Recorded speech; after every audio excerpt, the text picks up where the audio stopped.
sembahyang itu khusyuk, disebut khusyuk apabila orang yang sembahyang ini pertama hatinya hadir, kedua paham dengan apa yang dibaca, yang ketiga ada ta'zim, ada mengagungkan, rasa mengagungkan itu ada sewaktu membaca bacaan, yang keempat ada harap, ada takutnya, yang kelima ada harapnya, dan keenam ada malunya, malu kepada Allah. Jadi bila sembahyang itu terhimpun 6 perkara itu, maka sembahyang disebut adalah khusyuk.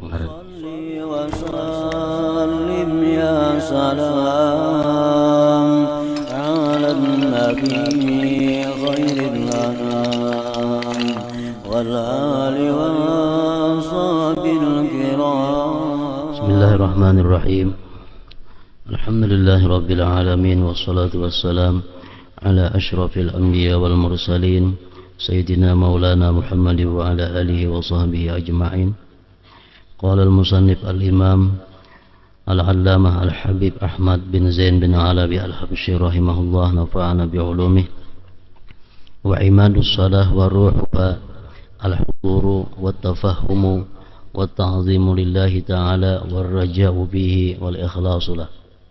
Wa bil hadis innallaha muqbilun 'alal musalli ma lam yaltafit, intaha. Fa kaifa biman yaltafitu biqalbihi. Wa bil hadis aidan anna al-'abda idza qama ila as-salah rafa'a Allahu al-hijab bainahu wa baina 'abdihi wa wajahahu biwajhihi al-karim wa qamatil malaikatu min ladun mankibaihi ila al-hawa yusallun bi salatihi wa yu'minuna 'ala du'aihi wa annal musalliya la yunzaru alaihi albirru min ananis sama ila mafriqi ra'sih wa yunadihi munadin law alimal munaji may yunaji maltafata wa anna abwabas sama tuftahu lil musallin wa anna allaha yubahi bil malaikatahu wa anna allaha yubahi malaikatahu bi sidqil musalli ila akhir. Makna daripada kalam al-allamah al-habib Ahmad bin Zain bin Alawi al-Habsyi rahimahullah wa nafa'ana bi'ulumih. Kehadiran hati, pemahaman, pengagungan dan pelaksanaan salat dengan penuh harap dan ikhlas merupakan tiang dan ruh salat. Wa imadus salah wa ruhuha al-hudur wa tafahum wa ta'zim lillahi ta'ala wa raja'u ilaih wal ikhlasulah. Kehadiran hati, memahami apa yang dibaca, mengagungkan yang disembah dalam pelaksanaan salat, ditambah lagi dengan penuh harap dan ikhlas, merupakan tiang dan rohnya sembahyang, rohnya salat. Jadi kehadiran hati, pemahaman, pengagungan, penuh harap itu merupakan bagian daripada khusyuknya seseorang di dalam sembahyang. Sebagaimana telah disebutkan dahulu, Imam Al-Ghazali mengatakan bahwa sembahyang itu khusyuk, disebut khusyuk apabila orang yang sembahyang ini pertama hatinya hadir, kedua paham dengan apa yang dibaca, yang ketiga ada ta'zim, ada mengagungkan, rasa mengagungkan itu ada sewaktu membaca bacaan, yang keempat ada harap, ada takutnya, yang kelima ada harapnya, dan keenam ada malunya, malu kepada Allah. Jadi bila sembahyang itu terhimpun 6 perkara itu, maka sembahyang disebut adalah khusyuk. Kehadiran hati maksudnya adalah hati kita hadir.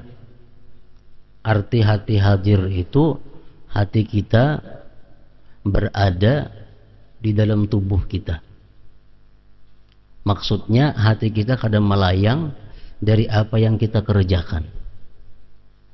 Jadi kita waktu mengucap Fatihah, hati kita benar-benar hadir bahwa kita sedang mengucap surah Fatihah. Waktu membaca surah, hati kita hadir bahwa kita ini sedang membaca surah. Waktu ruku, hati kita sadar, hati kita hadir bahwa kita ini sedang ruku.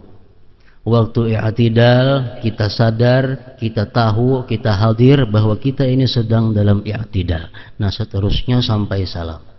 Itu ngarannya adalah hadirnya hati, kehadiran hati. Bagian daripada khusyuk. Bila sudah hati kita hadir dengan apa yang kita baca dalam sembahyang itu, dan hati kita hadir dengan apa yang kita kerjakan dalam sembahyang, hanyar kita bisa takzim, mengagungkan. Mengagungkan ini sesudah hadir. Kalau hati kita kada hadir, mustahil kita bisa mengagungkan. Kita sembahyang umpamanya keingatan di rumah, maulah kita mengagungkan Allah. Jadi andaknya takzim, mengagungkan Allah itu andaknya sesudah hudurul qalbi, sesudah hadirnya hati. Hadir hati modal pertama untuk takzim, membesarkan. Membaca Al-Quran itu ada takzimnya. Dalam hati itu ada rasa membesarkan terhadap ini kalam Allah. Ruku, kita menyembah kepada Allah, itu ada takzimnya, ada takzim. Lain hal kita membaca surat kabar. Kita membaca surat kabar, kita hadir hati, kita baca surat kabar. Tapi adalah takzimnya, kadang merasakan takzim kita. Kenapa? Karena kita baca ini surat kabar. Jadi kalau kita membaca surat kabar, hati kita tuh hadir. Hati kita hadir, kita baca itu Quran, surat kabar. Tapi di situ kada ada ta'zim. Lain hal kita membaca Al-Quran. Nah, kalau kita baca Al-Quran, hati kita hadir dengan apa yang kita kata, di situ ada ta'zim. Ada rasa membesarkan bahwa ini adalah kalam Allah Subhanahu wa ta'ala. Itu artinya pengagungan. Nah, kemudian pelaksanaan salat dengan penuh harap.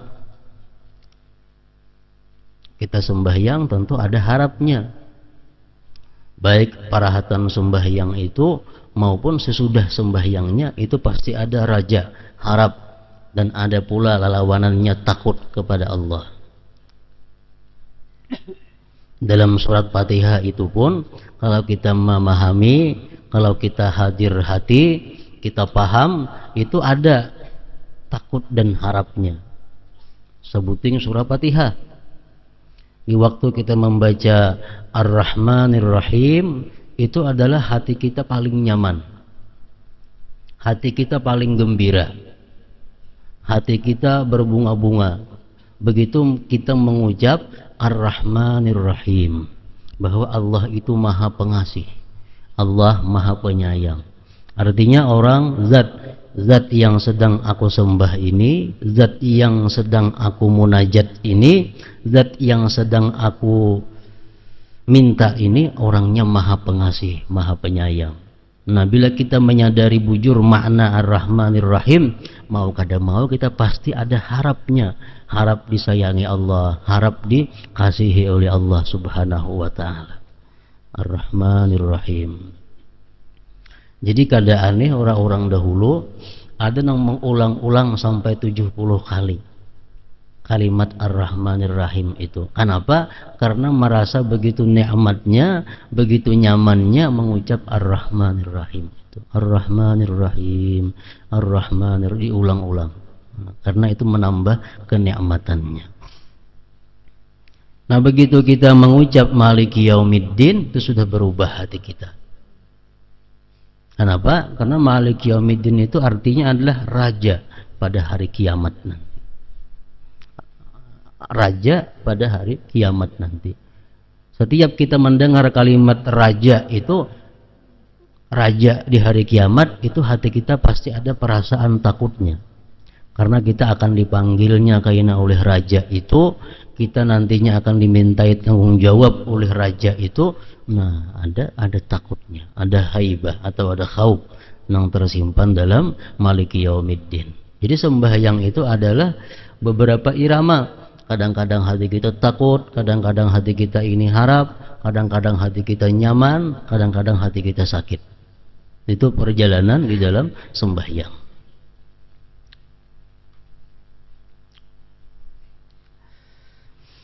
Nah, kemudian dan ikhlas. Ikhlas ini hendaknya mulai awal sembahyang sampai meninggal dunia.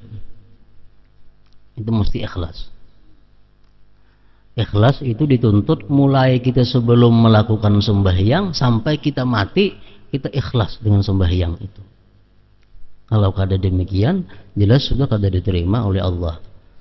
Ikhlas artinya dorongan, motivasi yang menggerakkan kita untuk sembahyang karena Allah. Nah, itu adalah ikhlas. Makanya disunatkan di dalam niat itu dibuat lillahi ta'ala, karena Allah ta'ala. Itu untuk mengingatkan kita agar sembahyang ini jangan karena yang lain, mesti lillahi ta'ala. Merupakan tiang dan roh salat. Artinya sembahyang nang kadada rohnya itu sudah jelas kada diterima oleh Allah Subhanahu wa ta'ala. Seapa ada sembahyang kita itu yang hidup, mungkin ada 1/10-nya, mungkin ada 1/6-nya, ada separuhnya, ada seperempatnya. Nang hidup itulah yang sampai ke hadirat Allah Subhanahu wa ta'ala, sembahyang kita. Nah, jadi sembahyang merupakan sesuatu yang paling penting sesudah syahadatain, sesudah 2 kalimat syahadat. Ini pembahasan mengenai sembahyang ini mesti rinci, mesti panjang lebar, dipahami bujur-bujur tentang syarat-syaratnya sah sembahyang, syarat-syarat sembahyang itu bisa diterima Allah, mesti kita dalami. Karena sembahyang ini adalah utama. Awal-awal yang dihisap Allah pada hari kiamat, yang dikontrol amal kita, ibadah sembahyang. Sebelum Allah menghitung puasa, zakat, yang lain-lainnya, yang pertama dilihat adalah salatihi, sembahyangnya seorang hamba itu. Bila sembahyangnya bagus, yang lain itu menggiring menjadi bagus. Jadi sembahyang yang pertama dahulu syarat sahnya. Ini tahu semuaan sudah kita. Syarat sah sembahyang. Arti syarat sah itu sabuting aja kada sah sembahyang. Bila kada sah sembahyang itu tanggung jawabnya kada beres. Kalau sembahyang ini sah, tanggung jawab kita sudah beres. Bapahala kada bapahala itu lain kisahnya. Kita dituntut oleh Tuhan, dituntut oleh agama sembahyang. Artinya sembahyang yang sah. Kalau sembahyang kita sah, kita sudah melepaskan tanggung jawab. Bapahalakah, kadakah itu urusan lain lagi. Nah, jadi syarat sah sembahyang yang perlu diketahui. Pertama, ujar ulama fikih, ini bagian ulama fikih, syarat sah sembahyang ini suci dari najis. Tempat, pakaian, badan. Tempat, pakaian, badan mesti suci daripada najis. Suci daripada hadas, baik hadas kecil atau hadas besar. Itu syarat sah. Ketiga, menutup aurat. Menutup aurat. Aurat ini sedikit saja kita buka, kada sah sembahyang. Misal rambut bini-bini, sabila saja ada kelihatan, kada sah sembahyang. Karena rambut itu bagian daripada aurat. Jadi bini-bini perlu hati-hati, rambut biasanya rambut itu nang masalah, karena itu syarat sah mesti tertutup aurat. Keempat, masuk waktu. Masuk waktu. Sembahyang di luar waktu, kalau sebelumnya kada sah, kalau sesudahnya sah aja. Jadi sembahyang masuk waktu, belum waktu sembahyang kada sah. Kalau sudah limpah waktu sembahyang sah aja itu qadaan jadinya. Makanya ada di dalam kitab fikih disebutkan orang selama 60 tahun sembahyangnya itu terus di luar waktu. Selama 60 tahun hidup sembahyangnya saben hari di luar waktu. Inya wajib mengqadha cuma sehari semalaman. Wajib mengqadha sehari semalaman. Orang ini saben hari sembahyang hingga belum waktunya. Zuhur tanggal 12 sembahyang, asar jam 3 sembahyang, maghrib jam 6 sembahyang, isya jam 7 sembahyang, subuh jam 4 sembahyang. 60 tahun berlaku ini. Nah, inya wajib mengqadha sehari semalaman. Nang selanjutnya tuh sah aja lagi. Nang pertama tuh aja nang kada sah.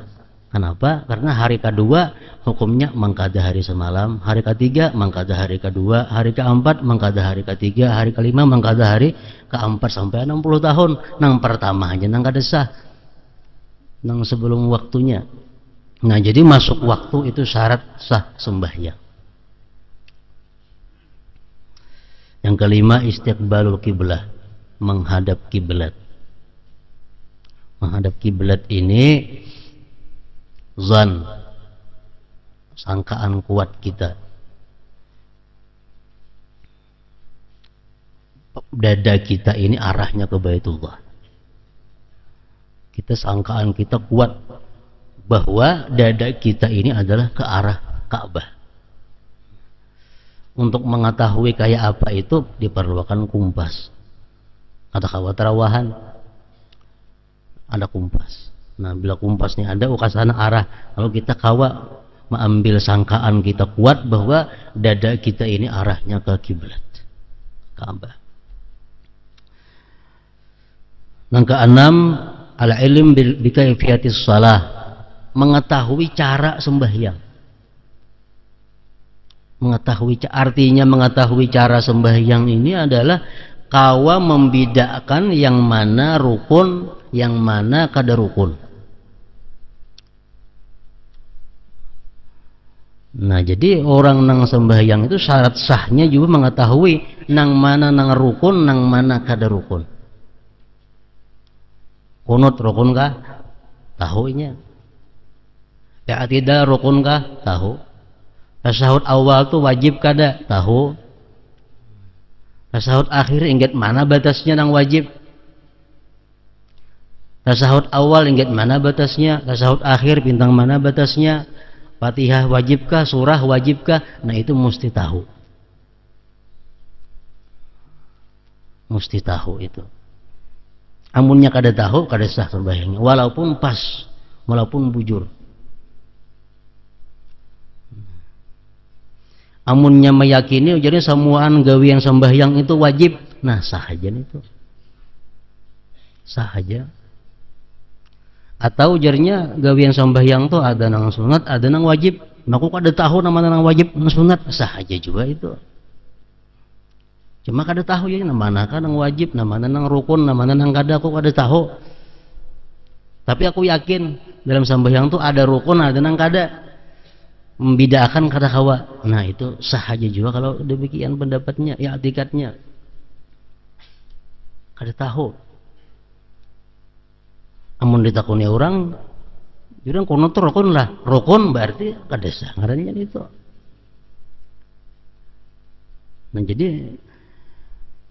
kau membedakan nama rukun, nama kada, itu termasuk syarat sah juga. Amunnya talamah sedikit, sah juga dianggapnya rukun semuaan. Atau jarinya ada rukun, ada kada, cuma kalau kada tahu membedakan, ayo juga mengetahui cara-cara sembahyang. Yang ketujuh, ijtinabul mubtilat, menjauhi hal-hal yang membatalkan sembahyang. Nah, mesti tahu sembahyang itu apa-apa yang membatalkannya. Bila kada tahu pembatal sembahyang, nah kada kawasah sembahyangnya. Kenapa? Karena barangkali kita gawi yang membatalkan.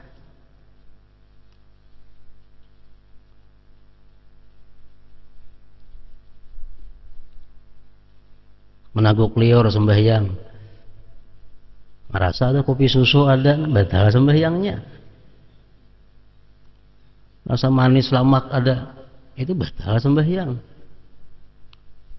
Nah, jadi mengetahui hal-hal yang membatalkan sembahyang dan menjauhinya termasuk syarat sah sembahyang. Mun kada tahu membatalkan napa-napa, kada tahu kada sah sudah sembahyangnya.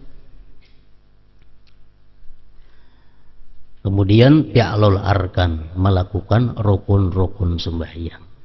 Nah, itu syarat sahnya sembahyang. Bila kita lakukan yang demikian tadi, sembahyang kita sah. Ibarat kita minjam baju lawan orang, baju sudah kita bulikakan. Itu pengertian sah. Kita minjam piring lawan orang, kita bulikakan piringnya, nah itu sah sudah ngarannya. Kita sudah lepas tanggungan. Masalah ampun piring ini dibulikakan itu sarik atau suka itu lain kisahnya. Piring sudah kita bulikakan, nah, sembahyang sudah kita gawe. Jadi dari Imam Fakhrul Razi mengatakan, orang yang sembahyangnya itu bagus, sembahyangnya dengan adab, sembahyangnya dengan khusyuk, laksana orang yang minjam baju. Minjam baju dipakai, tuntung makai, ditapasakan, dilipatakan, digusuk, diharumi, hanya diatarna orangnya. Nah, suka kada orangnya, suka mat baju bersih pada asal. Amun kita minjam baju lawan orang, dipakai, ditapasakan kada, bajunya berigat-rigat, batimbay pulang mau unjuk, kayak apa gara-gara ampun baju. Nah, kayak itulah sembahyang contohnya. Tapi sudah dibulikakannya, batimbay kan sudah dibulikakannya, sudah lepas tanggung jawabnya, kewajibannya sudah gugur artinya. Masalah ampun baju itu karena kada menjami lagi itu lain kisahnya. Nah, syarat sah sembahyang. Nah, kemudian sesudah syarat sah itu kita ketahui, nang kada kalah pentingnya lagi adalah syaratul kabul, syarat diterima sembahyang. Syarat diterima sembahyang ini ada sifatnya dilakukan sebelum sembahyang, ada dilakukan parahatan sembahyang. Ini supaya diterima sembahyang. Supaya sembahyang kita ini diterima, ada hal-hal yang kita lakukan sebelum sembahyang, ada yang parahatan sembahyang. Nang sebelum sembahyang napa? Pertama tobat. Tobat. Tobat daripada dosa-dosa nang mengakibatkan sembahyang kita itu kada diterima Allah Ta'ala. Di dalam hadis beberapa macam, banyak dosa-dosa yang bila kita lakukan itu, kita kada tobat, sembahyang kita kada diterima Allah. Walaupun sembahyangnya khusyuk, apalagi kada khusyuk akhirnya kada diterima. Ini sebelum sembahyang gawiannya tobat daripada dosa-dosa itu.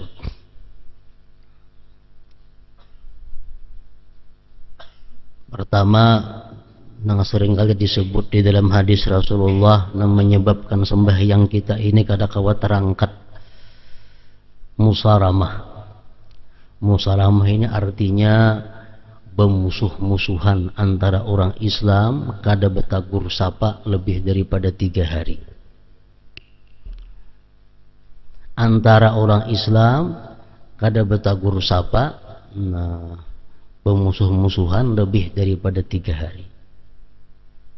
Pemusuh-musuhannya artinya lain lawan orang memusuhi. Ini sama, melawani. Orang memusuhi, kita melawani. Nah, itu artinya musaramah. Di dalam ilmu saraf, bila timbangannya musaramah itu, timbangan mufa'alah itu kedua-duanya, maka musaramah, saling membenci, saling mentiror, saling bertolak belakang, saling kada betaguran. Nah, ini orang ini kalaunya sembahyang, sembahyangnya kada tak angkat lagi pada sakilan pada kepalanya. Artinya apa? Kada diterima oleh Allah Subhanahu wa taala sebelum dia bertobat. Sebelum tobat. Musaramah namanya.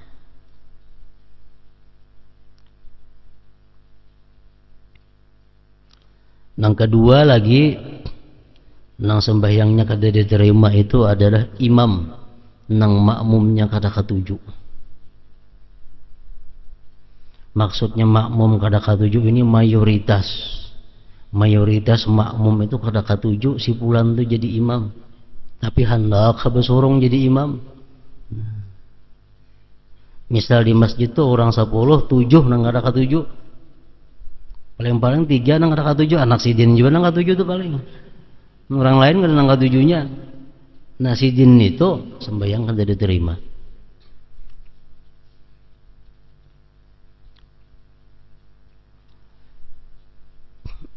Dan lagi yang ketiga yang sering disebut di dalam hadis, perempuan yang tidak mendapat ridha suaminya. Bini-bini istri nang kada ridha, kada diridai oleh suaminya. Sebulan kada diridai, sebulan itu sembahyangnya prai. Arti prai kada dapat pahala dari Allah, kada diterima oleh Allah. Salah satu la tartafi'u salatuhum fawqa ra'sihi shibra rajulun amma qauman wa hum lahu karihun wa imra'atun batat wa zawjuha 'alaiha sakhit wa akhawani mutasarimani. 3 macam perkara ini yang sembahyangnya kada tak angkat, sekilan aja kada, apalagi sampai ke hadirat Allah. Orang jadi imam, makmumnya tadi kada katuju, perempuan nang lakinya benci, dan 2 saudara yang berbantah-bantahan. Jadi hendak sembahyang tobat dahulu. Punya ada bisa laki kawa dihubungi minta ridha lawan laki, amunnya bertangkar lawan saudara tadi bebantah-bantahan, amunnya orangnya ada di parak kawa didatangi, amunnya kada niat dalam hati sudah damai. Termasuk nang ditolak oleh Allah juga sembahyangnya, walaupun kayak apa sembahyangnya, adalah sahibul bid'ah. Seperti yang kita jelaskan malam Selasa tadi, orang yang punya bid'ah, punya yang atikat bid'ah, atau punya perilaku bid'ah. Nah, orang ini pun ditolak juga oleh Allah. Orang yang memakan makanan haram, orang yang memakai pakaian haram, walaupun 1/10 daripada nilai pakaian itu terdapat daripada dana duit yang haram, Allah kada berkenan menerima. Jadi kalau hendak sembahyang, dilepas dulu kalau pakaian itu kita tahu ini adalah pakaian yang mengandung yang haram. Atau kita ada makan makanan yang haram, kita tobat. Kita tobat kepada Allah, kita kada hendak lagi mengulangi, namun mencuntan ampun orang, kita atarakan barangnya, atau kita minta halal kepada ampunnya. Selama kita kada minta halal terhadap barang cuntanan yang kita makan itu, nah, sembahyang kita masih kada berkenan oleh Allah Subhanahu wa ta'ala. Termasuk lagi dalam hadis disebutkan gibah. Orang imbah menggibah, imbah menggibah sembahyang betubat kada, bapa kada diterima Allah sembahyangnya. Sampai langit pertama aja ditolak oleh malaikat. Demikian pula orang yang namimah, orang yang anjur atar, orang yang sombong, orang yang ujub, orang yang durhaka kepada dua orang tuanya, kalau kada minta ridha, itu amal sembahyangnya ditolak oleh Allah. Nah, ini syarat sah. Dan banyak lagi dosa-dosa yang menyebabkan amal ditolak oleh Allah.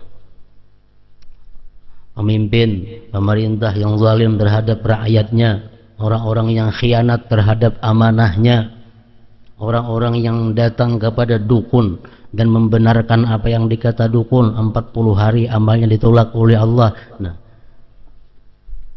jadi syaratul kabul, syarat agar amal ibadah khususnya sembahyang diterima oleh Allah ini pertama adalah tobat. Tobat. Makanya setiap sembahyang kita dianjurkan berwudu walaupun kada batal. Setiap hendak sembahyang dianjurkan berwudu walaupun kita kada batal, karena wudu itu adalah merupakan cerminan daripada tobat. Kita membasuh tangan, kita berharap lawan Tuhan diampuni dosa di tangan. Kita berkumur, kita minta lawan Tuhan diampuni dosa-dosa di muntung. Nah, sampai kepala batis dibasuh. Jadi apa wudu itu sebenarnya adalah cerminan daripada tobat. Dan doa berwudu pun apa? Asyhadu an la ilaha illallah wa asyhadu anna Muhammadar Rasulullah. Allahumma ja'alni minat tawwabin wa ja'alni minal mutatahhirin. Jadikanlah aku, hai Tuhan, minat tawwabin, termasuk orang yang tobat kepada Engkau, dan orang-orang yang suci. Itu bacaan imbah berwudu. Supaya wudu ini bukan hanya membersihkan zahir, tapi membersihkan juga terhadap batin kita. Jadi sebelum sembahyang tobat. Yang kedua, sebelum sembahyang itu yang perlu lagi supaya diterima Tuhan sembahyang itu adalah ikhlas. Ikhlasnya hendaknya sebelum sembahyang. Hendak sembahyang tuh kenapa? Garang dulu maka hendak sembahyang. Bila hendak sembahyang ini karena menjunjung perintah Allah, nah ngarannya ikhlas. Hanya sembahyang. Nah, yang ketiga, hanyar yang pertama tadi tobat dilakukan sebelum sembahyang, ikhlas sebelum sembahyang, sampai terusnya ikhlas. Yang ketiga khusyuk. Nah, khusyuk itu adalah syarat untuk diterima Allah Subhanahu wa taala juga. Khusyuk.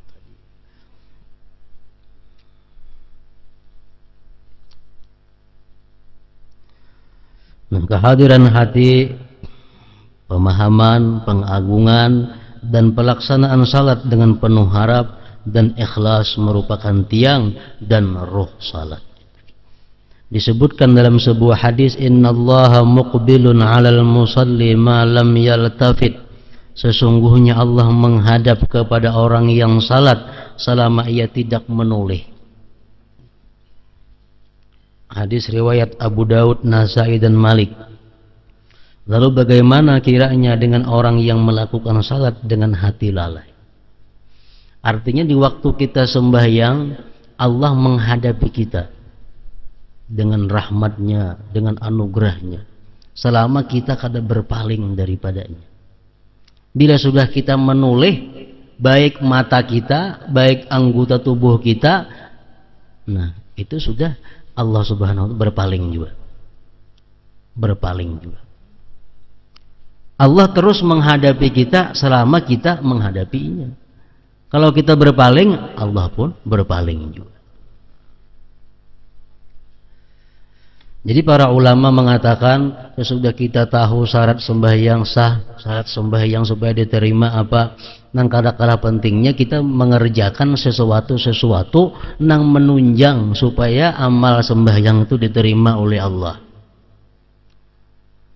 Termasuk awal waktu sembahyang ini termasuk menunjang supaya ibadah sembahyang ini diterima Allah. Karena walaupun sembahyang kita kurang khusyuk, sembahyang kita kurang bagus adabnya, tapi karena kita di awal waktu, itu Allah bisa mempertimbangkan. Termasuk lagi sembahyang berjamaah, ini termasuk nang mendorong diterima oleh Allah. Dalam beberapa kitab fikih disebutkan bahwa salah satu kenapa hikmahnya sembahyang berjamaah itu disyariatkan, karena kaum muslimin ini iman, Islam dan kehusuan itu berbeda-beda, kada sama tingkatannya, kemurniannya kada sama. Khusyuk kita lawan khusyuk si A si B itu kada sama. Nah, dengan adanya sembahyang berjamaah itu, maka kalau ada orang nang khusyuk, ini bisa menutupi kepada nang kurang khusyuk. Imam kayaknya kada kah? Pembelakangan kah? Pemukaan kah? Inya sembahyang khusyuk, ada yang di sekitarnya di masjid itu nang kada khusyuk, bisa ditutupi berkahnya sampai kepada nang kada khusyuk. Nah, jadi sembahyang berjamaah termasuk menunjang untuk diterima oleh Allah. Artinya membuat pertimbangan. Ini orangnya sembahyangnya khusyuk kada, sembahyangnya beradab kada, nah makruh banyak juga. Tapi nya berjamaah, nah itu bisa lain lagi nilainya. Nah, menunjang lagi amal sembahyang ini diterima Allah, fi'lul masnunat wa tarkul makruhat. Nah, fi'lul masnunat memperbuat nang sunat-sunatnya. Baik nang qablas salah sebelum sembahyang, wa fis salah nang dalam sembahyang, wa ba'das salah nang sesudah sembahyang. Sunat sembahyang nang sebelum sembahyang napa? Macam azan, qamat. Itu sunat. Itu pertimbangan juga oleh Allah kaina. Nang dalam sembahyang sunatnya makin banyak lagi. Dan sesudah sembahyang pun ada juga sunat-sunatnya. Jam kita sembahyang, assalamualaikum warahmatullah, assalamualaikum warahmatullah. Lalu kita beristighfar 3 kali, itu sunat sesudah sembahyang. Itu pun bisa menutupi kekurangan yang ada di dalam sembahyang. Nah, yang keempat, tarakul makruhat, meninggalkan yang makruh dalam sembahyang. Itu pun menunjang juga untuk diterima Allah sembahyang itu. Dalam sebuah hadis pula disebutkan bahwa jika seseorang hamba menunaikan salat, maka Allah mengangkat hijab antara dia dengan hambanya, menghadapinya dengan wajahnya yang mulia. Tentu sembahyang nang bagus, sembahyang nang sempurna. Orang nang sembahyangnya bagus, sembahyang yang sempurna, Allah angkat hijab dinding. Para malaikat berdiri berbaris dari kedua pundaknya hingga ke angkasa. Mereka salat bersamanya dan mengaminkan doanya. Kebaikan tercurah kepadanya mulai dari awan di langit hingga ke ubun-ubun. Jika orang yang sedang bermunajat itu mengetahui kepada siapa dia sedang bermunajat, niscaya dia tidak akan berpaling darinya. Pintu-pintu langit terbuka bagi orang-orang yang salat, dan Allah membanggakan kesungguhan mereka. Allah banggakan kepada para malaikat. Ini orang yang sembahyang.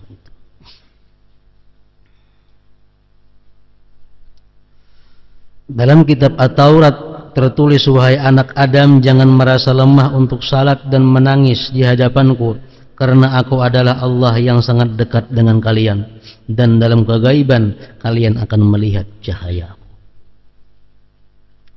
Dikatakan bahwa jika seorang hamba melakukan salat 2 rakaat, maka 10.000 jenis malaikat yang tiap jenisnya terdiri dari 10.000 malaikat akan merasa heran dan takjub, dan Allah membanggakannya di hadapan 100.000 malaikat.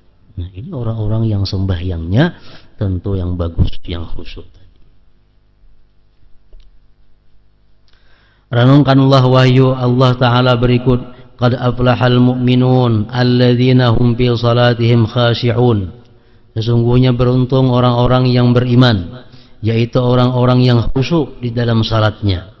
Walladzina hum ala salawatihim yuhafizun, dan orang-orang yang memelihara salatnya. Ulaika humul warisun alladzina yarisunal firdaus. Mereka itulah orang-orang yang akan mewarisi, yakni yang akan mewarisi surga Firdaus.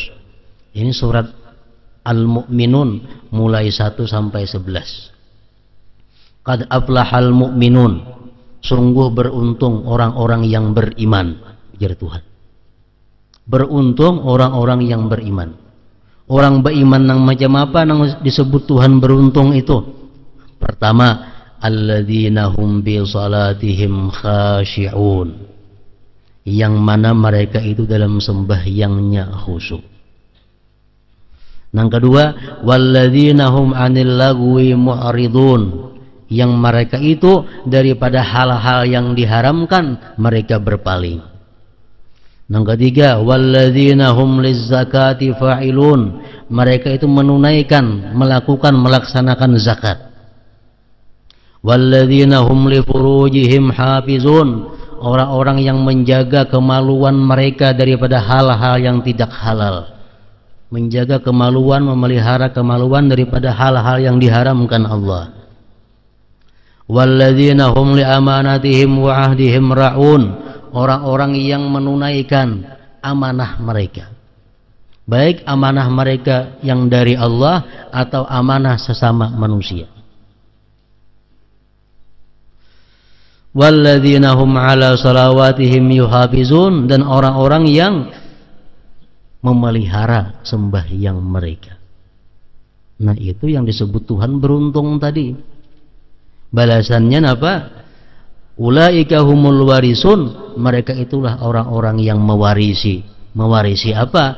Alladzina yarisunal firdaus, yang mewarisi surga firdaus. Hum fiha khalidun, mereka kekal di dalamnya.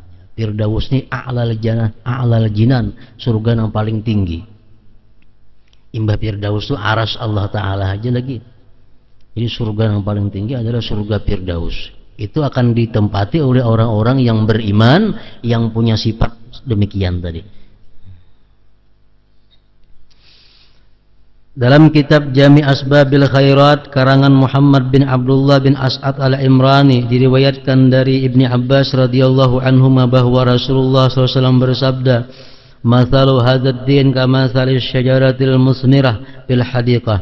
Al-iman asluha, was-salatu imaduha, was-siyamu far'uha, waz-zakatu nama'uha, wal-jihadu sanamuha, wa husnul khuluq samaruha."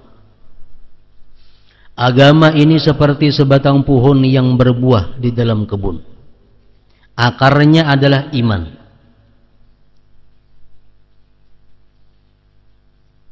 Batangnya adalah salat. Rantingnya adalah puasa. Pertumbuhannya adalah zakat, bungkulnya adalah jihad, dan buahnya adalah budi pekerti yang baik.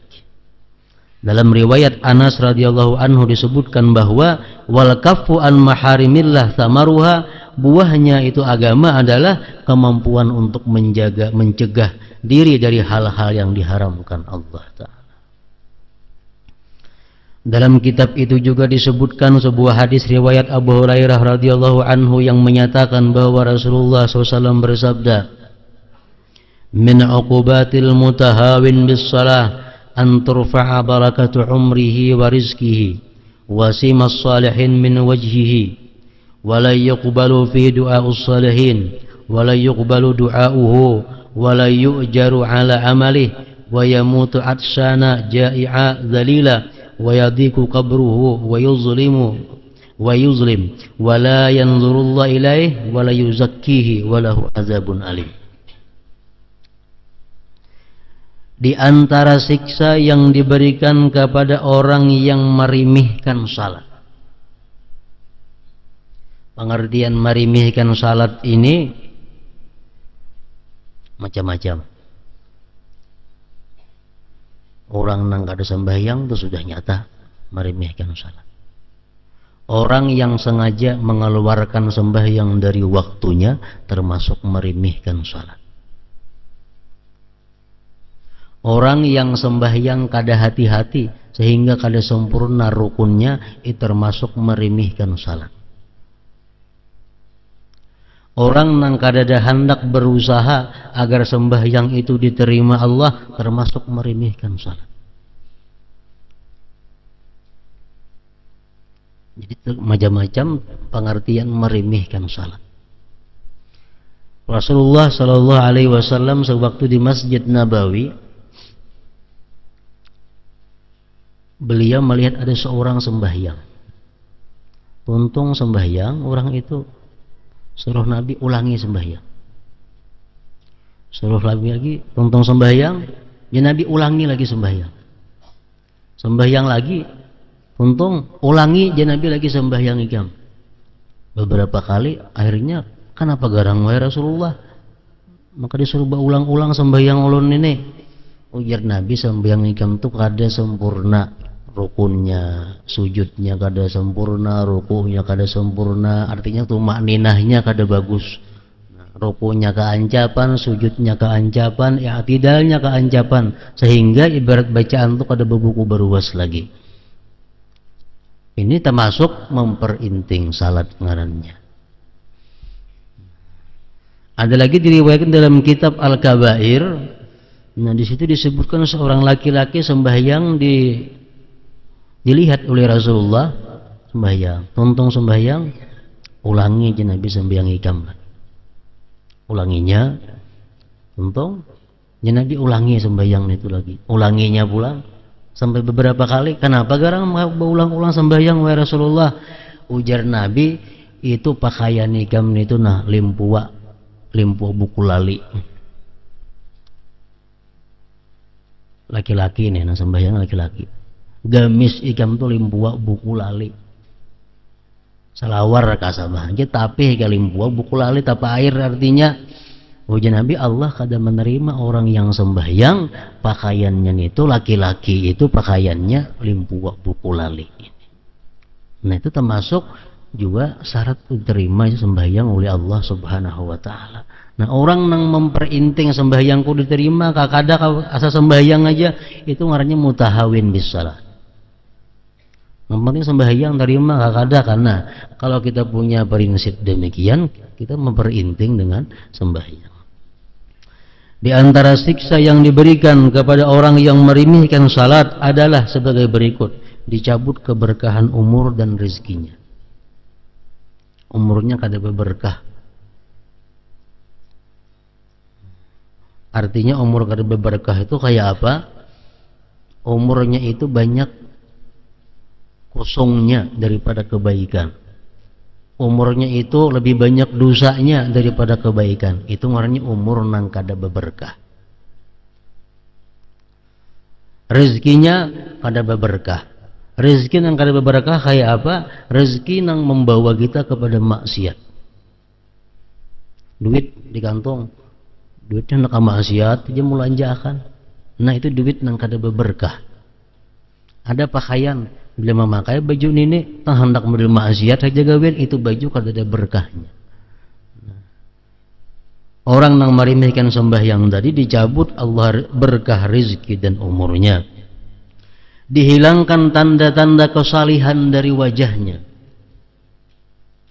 Dan kaum salihin, doa kaum salihin untuknya dan doanya sendiri tidak diterima. Orang-orang yang salih itu mendoakan inya kada mampan. Kan orang-orang salih itu berdoa, Allahumma ghfir lana dzunubana wa li walidina wa li ikhwanina, kawan-kawan kami, jiran-jiran kami. Jirannya kada sembahyang kada mampan doanya, kada taumpat nih itu.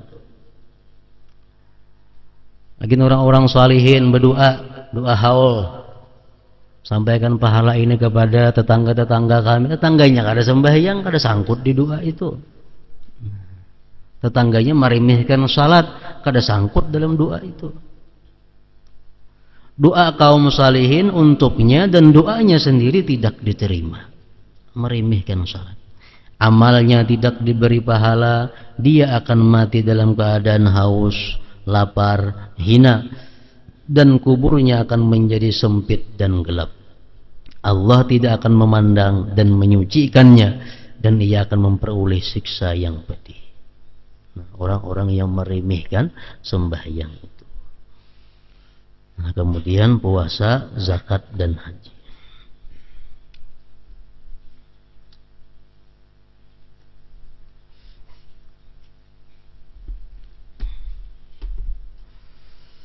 dalam zikri fa'alam annahu la